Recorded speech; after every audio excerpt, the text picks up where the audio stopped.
The Shadow in Room 9. The rain poured relentlessly over the streets of New York. Yellow taxis splashed through puddles, umbrellas tilted under the weight of the storm, and neon lights reflected off wet pavement, casting fractured patterns across the bustling sidewalks. Amidst the chaos, the Grand Marlowe Hotel stood like a beacon, its polished facade glowing through the downpour. Inside, the staff moved with practiced efficiency, unaware that tonight, a terrible secret awaited just beyond one door. Room 9. It was behind this unassuming door that the first of many mysteries would unfold. The night began quietly, as though the storm outside was merely a backdrop for something darker, something patient.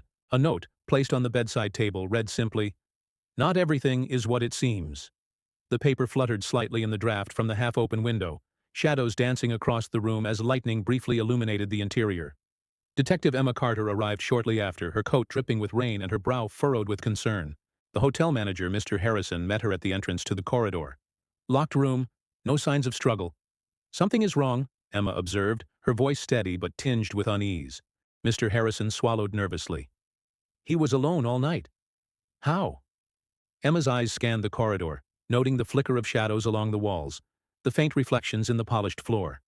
She moved into the room with deliberate caution, inspecting drawers, papers, and a painting that seemed slightly misaligned.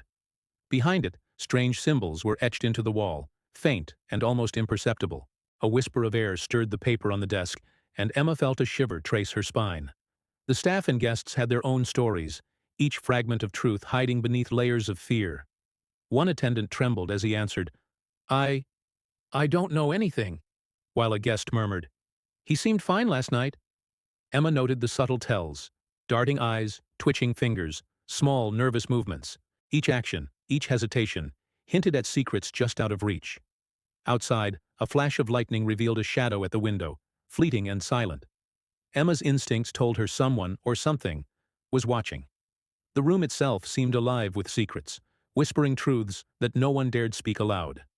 For hours, Emma questioned, observed, and pieced together fragments of evidence. Security footage revealed fleeting glimpses of a figure moving through empty halls.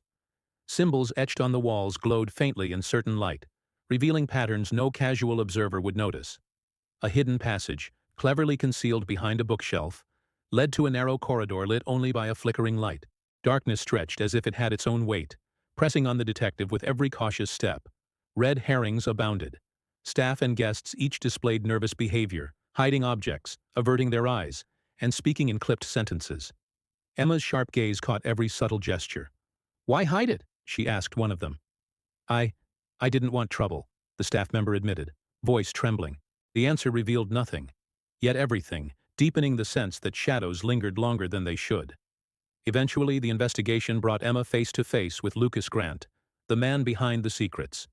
He stood in the dimly lit corridor, shadows looming like sentinels around him. "He knew too much." "No one can know," Lucas hissed, his hands shaking despite his attempt at composure. "The truth always comes out," Emma replied evenly. "Shadows can't hide forever." In a series of revelations, she explained the mechanics of the locked room, the mirrors, and the hidden passages. Lucas's shock was palpable, his facade cracking under the weight of exposure. Police arrived soon after, arresting him as guests watched in anxious silence. Even as he struggled, the faint glow of the symbols seemed to linger, as though the room itself remembered everything. Yet, when the night finally drew to a close and the rain subsided, Room 9 remained unchanged. Its door closed slowly, a silent sentinel keeping secrets too complex to be fully unraveled.